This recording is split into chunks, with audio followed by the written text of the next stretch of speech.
Hello and welcome to the Business, Innovation and Technology podcast. I am your host, Jordan Rogers-Smith, and today we're going to be discussing the business opportunity in the metaverse. And because it's such a large topic, we're going to be breaking it up into two parts. So in part one, we're going to be discussing the definition and social implications of what it means for the metaverse. And to help me do that today, I'm joined by three very special guests. First, we have Pim de Witte, the CEO of Medal.tv. We have Elizabeth Kiehner, Vice President of Enterprise Transformation at Capgemini Invent. And last but not least, we have Ziad Traboulsi, Director of Business Engineering here at Meta. So I'd love for you all, since it's all your first time on the podcast, just to introduce yourself and tell us a little about yourself. And Pim, we'll start with you. Hi, so my name is Pim. I'm the CEO of Meta.tv. We're the largest platform for sharing short game clips from your gameplay.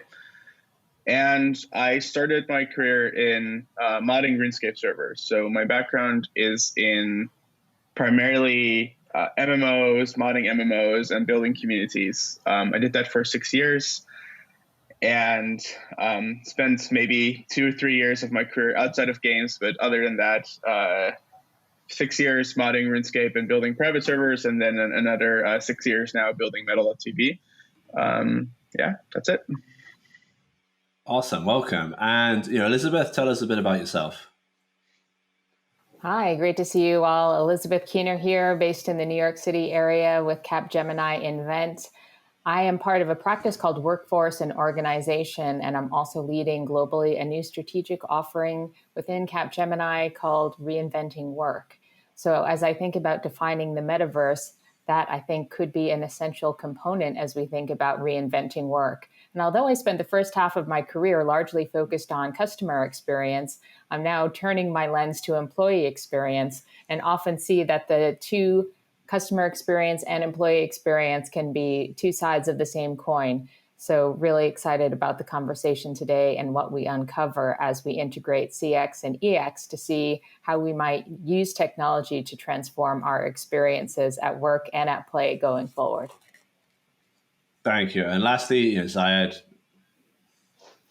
Hi, everyone. Hi, Jordan. Thanks for having me. So I started as a teenager to write software for mobile devices. And since then, I've just been hooked on engineering work in general. And I've been at Meta, previously Facebook, for a bit less than 12 years now.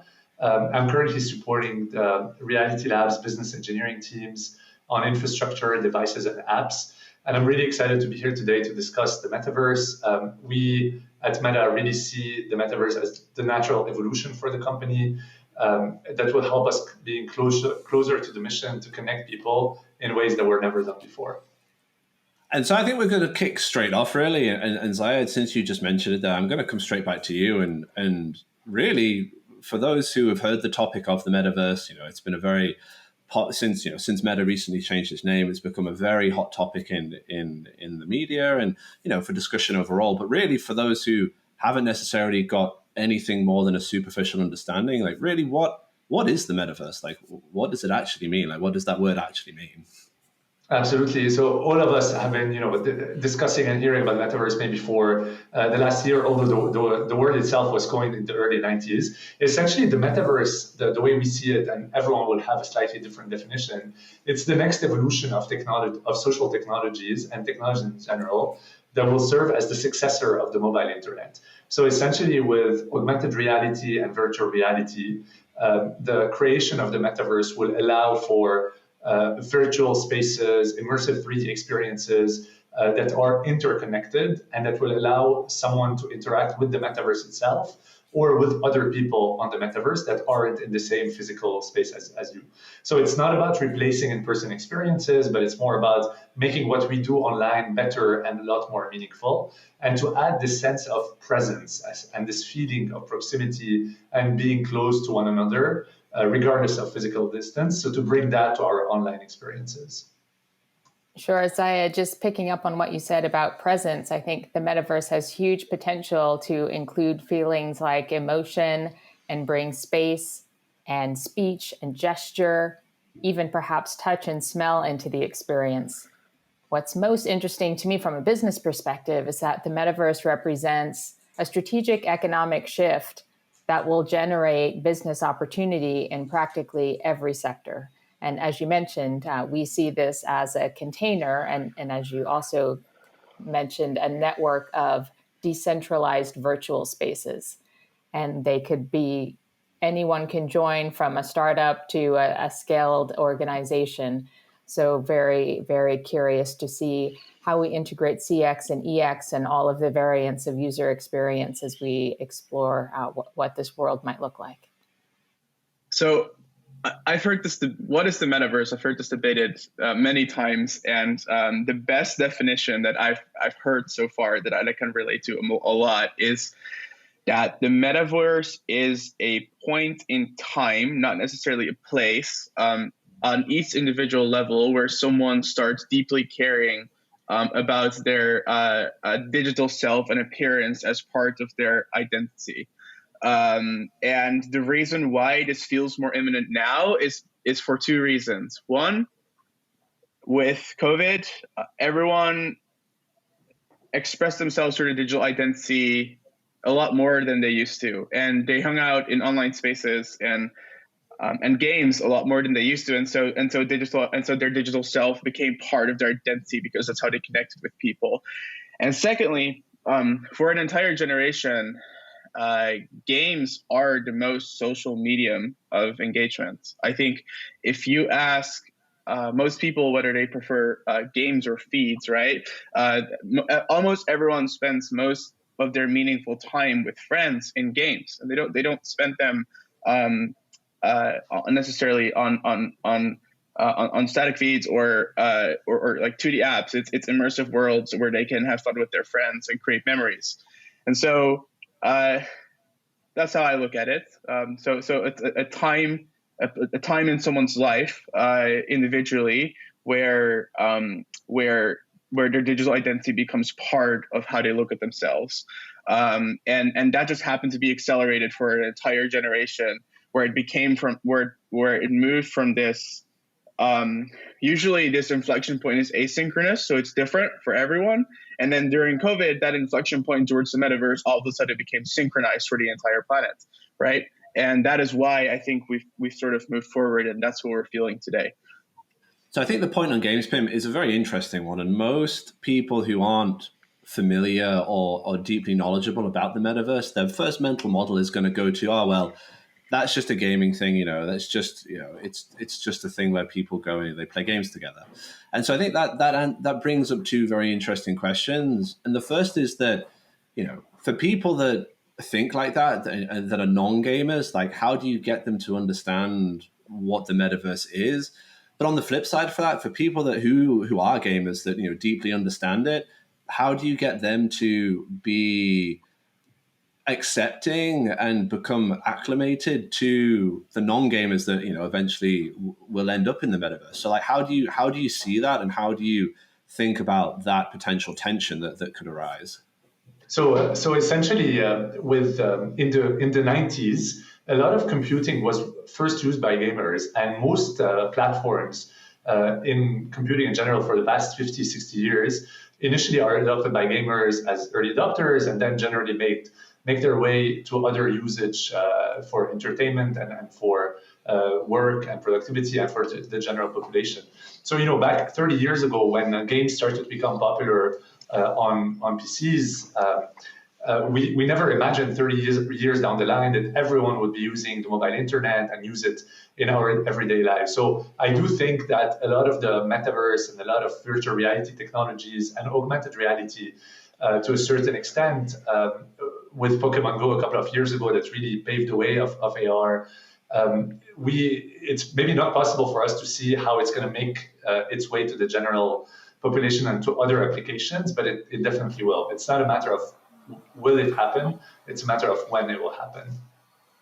I also think that as we move beyond the classical forms of collaboration using tools like Teams or Zoom or Google Hangouts, people will find ways to collaborate in the metaverse and perhaps create avatars or their own digital twins to be able to interact in 3D virtual workspaces.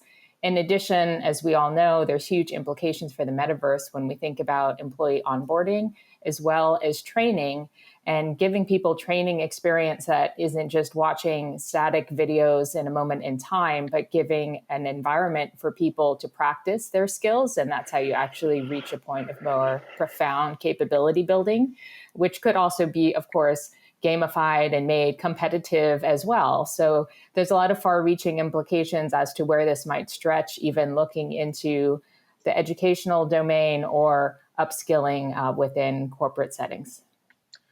I think a lot of it is also how you connect with people that have sort of crossed that point in time where they care about their digital identity.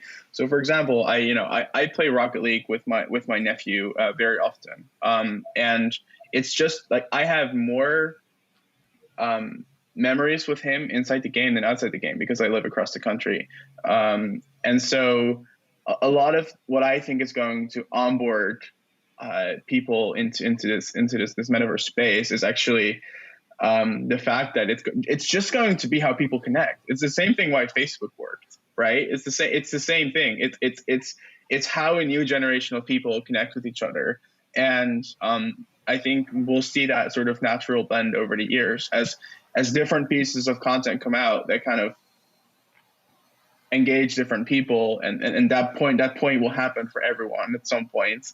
And that becomes the preferred medium of connection. That's where you'll see the two blend. And so, Pim, sort of what things do you see already occurring in gaming communities that are doing this well already? Like, what are the trends that you think are great today that will continue on to enable this acclimatization to be successful? Mm-hmm. A large part of your identity and why you care about your identity is because it helps you connect with like-minded other people. Most of the people that I've met in my life have been people that I'm still friends with today. I would say probably 90% of them I've met through video games. The most obvious places are companies like Roblox that are facilitating places where people can hang out. Discord is another, for example, great example. It's where you can sort of project your digital identity onto an experience that feels like something that you and the people that you care about are interested in. So I think Roblox, Minecraft, like these are the prime examples of companies that really understand digital spaces and where people love to hang out. And so I kind of look at it as three separate types of sort of activities in the metaverse. I think there's what you will the sports fields, which is games like Rocket League, League of Legends, where the whole social graph and people's identities revolve around skill. Then I believe you have, and I believe Matthew Ball coined this word, you have malls, like content malls, which are like Roblox and Minecraft, where basically it replaces the ability to hang out and to go place with your friends. And the last one is the cinema, which is single player narrative games where you can just get lost. And I think so. I think I think we'll see more sort of direction towards those three genres of games. All have different solutions, different ways to express themselves, and but the first one where I believe the metaverse is like most alive is in those mall areas, those Robloxes, those Minecrafts, where it basically has replaced hanging out in real life for a lot of people. And so, Elizabeth, I'd love to come back to a point you mentioned just before around, well, you've both mentioned it actually, that there's the social networks, whether they're in the real world in terms of the social network you have at work, but also in the virtual world with the people that you interact with and engage with in the spaces that you have in common. And so what role do these social networks play in continuing to build the metaverse? And, Elizabeth, I'd love to get your take to start with on what this means for actual work and the future of work, and how those two concepts come together to actually produce more than they are separately. Yeah, that's a great question. I think if you think about what I will call a social business network like LinkedIn and how much many professionals rely on it and keep it open in their browser window practically all day, if you could bring that LinkedIn reality into the metaverse and say, rather than seeing, static articles that you wrote or moment in time comments or posts, how might we collaborate more profoundly together? So I think that if you apply the concept of the metaverse to social networks, particularly in a business setting, it has the opportunity to bring greater consilience across industries and people, and I think open up opportunities for radical collaboration that we maybe have never seen before. And as we're coming out of the pandemic and many organizations choose to continue to operate in a hybrid or fully remote way, this opens up, of course, the possibility for companies to hire employees literally all over the world. And what greater way for people to collaborate in a more meaningful way than on a video call, than to actually get into an experience together. Like, the thing that I miss the most about being in an office is being able to whiteboard and set up a war room and go crazy brainstorming on a project or a business problem. That, of course, you can try to replicate that using Miro or Mural, but I think that could be even more rich, and we could create those experiences in a much more deep and profound and meaningful way, leveraging the metaverse and perhaps even bringing in people outside in an extended ecosystem beyond the four walls or the FTEs of our own company to bring and add into that gathering. I agree, especially on the point post-pandemic. One thing that was very clear when the pandemic started, a bit over 2 years ago, is how important the need to be together and how our social needs are high, even higher than we thought when everyone was just isolated at home and figure out of ways to connect. And obviously the internet was instrumental in staying connected, but what was very clear also, it wasn't quite the same to be, on video conferencing and chatting all day. There was a core element that was missing.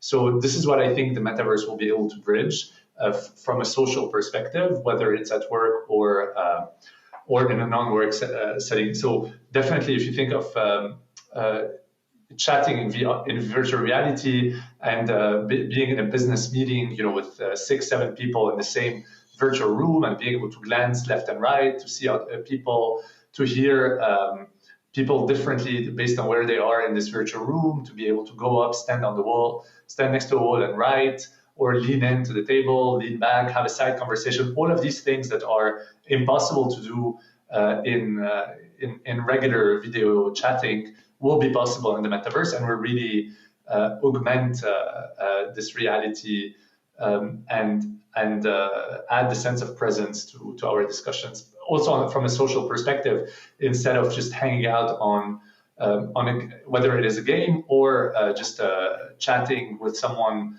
with video or voice conferencing, if you're instead able to be in the same physical space, like a familiar physical space that you designed, for example, hang out with someone virtually, it's just such a stronger experience than what's available today on the internet. And so one of the things we've touched on that I'd love to have a bit more of a discussion around is this notion of identity. We have, as has been mentioned, we have the Metas and the LinkedIns of the world where you are your general true self online, but then you also have the other end of the spectrum where you have completely anonymous social networks where it is the collective enjoyment of the thing that you're engaging in that brings you together, and the identity is less important. So as we think about the metaverse, and Ziad, I'd love your take on this first. It's what impact is pseudo-anonymity going to have? And are there any examples that are out there already or things that we can learn from about communities that are doing this well and how we should think about this? Absolutely. So Pim talked a lot about identity first. I'm really interested also to hear his insight into this. But from the perspective of seeing where the internet was 30 years ago and where it was today, initially everything on the internet was anonymous. It was people wouldn't even conceive of writing their full name online. And obviously this has evolved quite significantly today, and we went from being represented online through a pseudonym or username to using our profile pictures, static profile pictures with our real name. And in the future, and really today, what we can expect is to have avatars that are either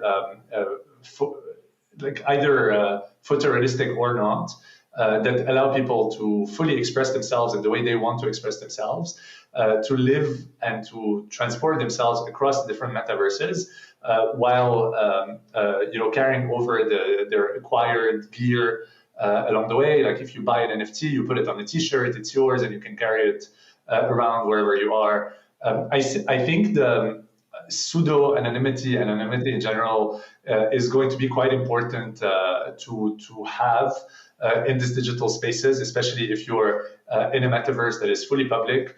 But at the same time, it's really important to create a safe environment. And this is why Meta is very invested for Horizon World to create the right mechanisms for people to feel safe online and to be able to block other people or create a 2-meter distance so no one comes close to your physical space, etc. So there's going to be anonymity that is sacred, but at the same time, the safety element should not be ignored. To me, pseudo-anonymous like expression through names, it's nothing more to me than a feature. It's an Instagram filter for how you express yourself through your name. If you look at how people play games, and like if people have the ability to, especially in Roblox and Discord and like Rocket League, for example, like people change their names all the time, and they do it to be part of meme culture. So the way that in an environment where you already have kind of limited ways to like express your identity, name is the closest like form of expression that you have to connecting with others that is always visible. So if you're trying to connect with others using your pseudonymous identity, you change your name to something that you think people will think is funny, or you think people will think helps them connect with you. And I think so for me, like pseudonymous identity is merely an Instagram filter for your identity depending on where you find yourself in the metaverse.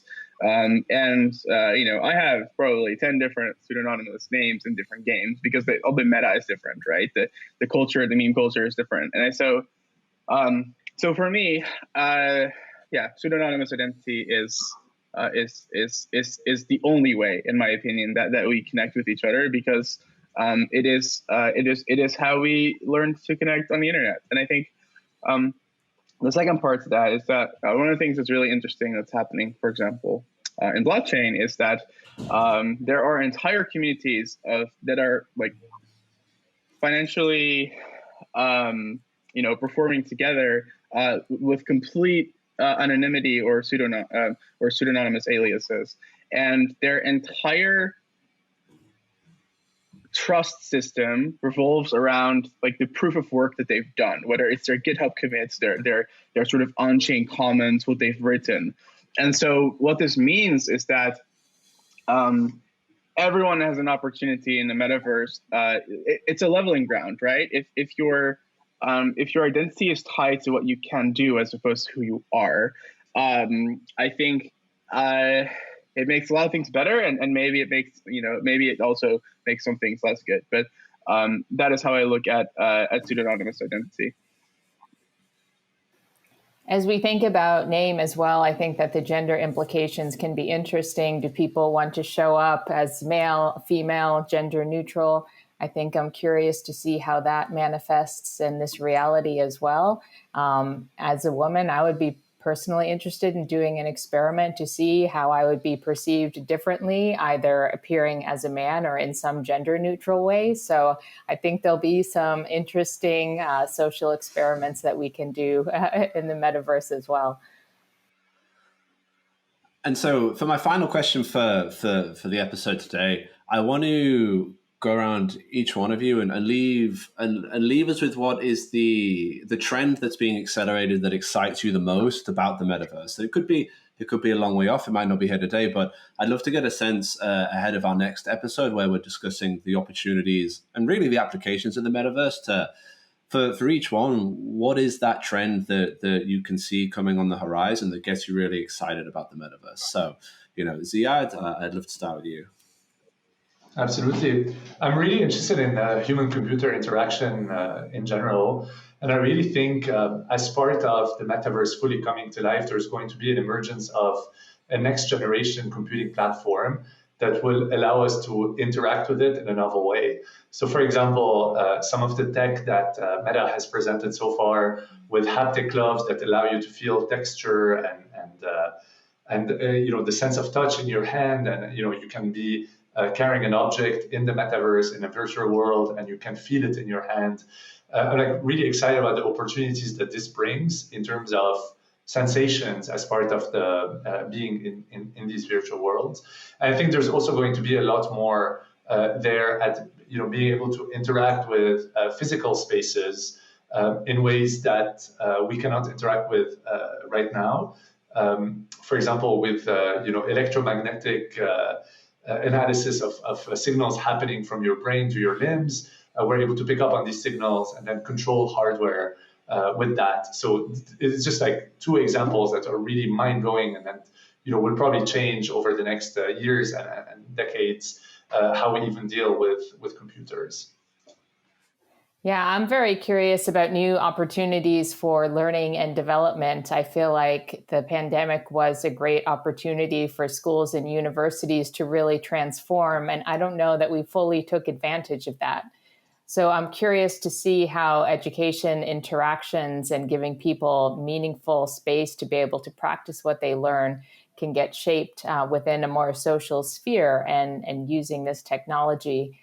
Beyond that, I think as I apply the metaverse to more of a business setting, looking at retail and the possible implications to create experiences in luxury and fashion and the art sector can be really profound, as well as extending some of that training and ability to practice to engineering and manufacturing and industries like that, that can do everything from virtual training to learning to onboarding to giving people a chance to see how to operate some heavy machinery or equipment that they may not have easy or ready access to.